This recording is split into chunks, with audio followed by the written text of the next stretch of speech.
Wisconsin, known for the cheese and falsely convicting a man for rape. You wonder why they didn't put that in the brochure?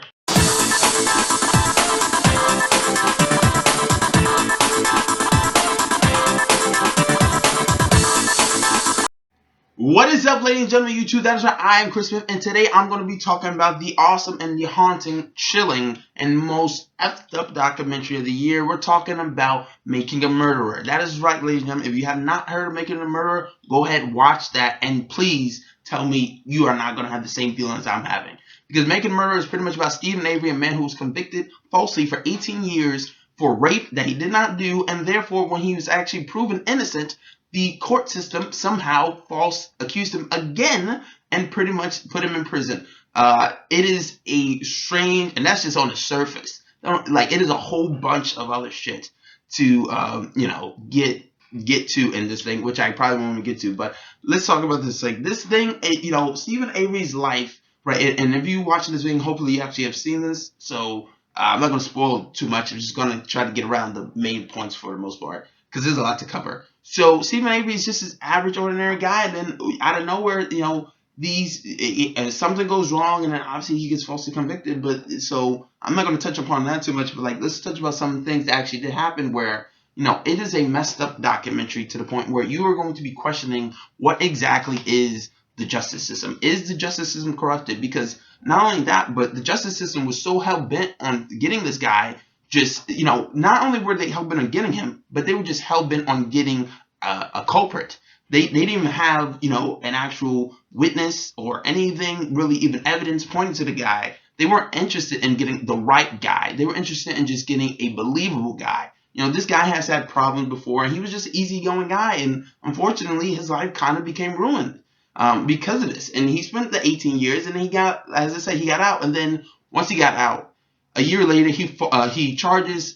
He's suing the courts and the sheriff's department pretty much for $36 million, and the guy's about to win almost. But what happens? The police department starting to feel embarrassed, and then what happens is that they start to falsely convict this guy for other shit that he didn't do, and then it just starts to become worse. And they were hell bent on getting this dude. Not only that, but they were just hell bent on getting his family. This guy, once he gets released, he's thinking he's having a happy ending. But then more stuff just starts piling on. Don't even get me started on the manipulation of the nephew. These things, this documentary will make you angry because it really, it will really make you angry. Because when you watch a movie, something can make you angry. If this type of thing happens, it can make you angry. And then you can be like, well, it's just a movie. But when you watch this documentary, you'll be like, oh, wait, that's actually real. And then it really makes you realize that life is more fucked up than fiction. And that is the truth. This type of documentary, it really would start to really make you question as to, is most people corrupted? If you think, African Americans having it tough with, the courts and the police officers and whatnot, this guy, Steven Avery, I'm surprised he's even, standing for most of the part. This guy took his day, and the thing is, he never really even complained, and that's the worst part about it, because he knew he was innocent, but he still took it anyway, which is even worse. I feel sorry for the families that really have to deal with this thing because, they knew he was innocent. Steven was just this easygoing guy who had a family on the way of his own, and then it got completely taken away the moment they falsely convicted him. The judges were working with the sheriff. The sheriff was deep inside this investigation, which was never meant to even really happen. It was an odd thing to do. Most of these people, it is embarrassing and hysterical in some way how much they have fucked up this justice system. Because not only that, but when they're caught in a lie, you just be like, you know what? They know they messed up. And then when he tries to sue them for $36 million, right? And he's nearly about to win, they realize we can't have this because we're going to be looking like the bad guys. People were starting to question the police. Are the police the good guys? Are the police the bad guys? Or how the hell did they miss this for 18 years? And the thing is, they didn't miss it. Most of the time, it's even, question, maybe they didn't miss it. Maybe they just didn't care. They just wanted to get this thing over with, this investigation. Like, bam, we got this guy. Nothing to it. Now, this thing, it really would make you angry because, as I said, it's very rage-inducing to the point where they really just ruined this guy's life. This guy will never live a normal life, as a normal person, He will always be labeled with the thing of, murderer or rapist or whatever it may be, because they tried to charge him twice.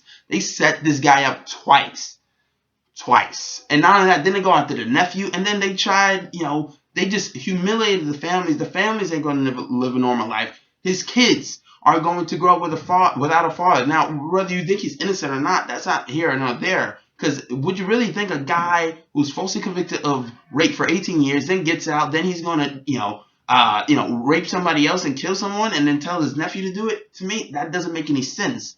What would be the payoff for that? Leaving your family again? Yeah, he wasn't the smartest guy, but he was just an easygoing guy for the most part. But unfortunately, his life is pretty much ruined. And if you watch the documentary, and I advise you, please watch this documentary, because it is so unbelievable to the point where you almost would really start to wonder, is this legit?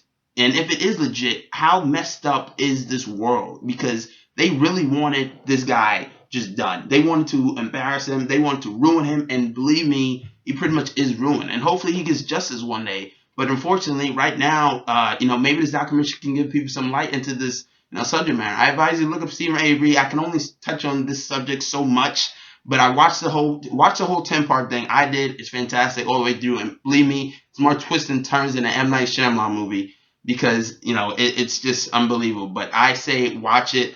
Making a Murderer is on Netflix, 10 parts. Do it, binge it, whatever. You will not be disappointed, but you will be disgusted, because I am. That's for sure. But comment, subscribe, like. I'm Chris Smith. Check out the thing. But yes, comment, subscribe, like. I'm Chris Smith. I'm signing out.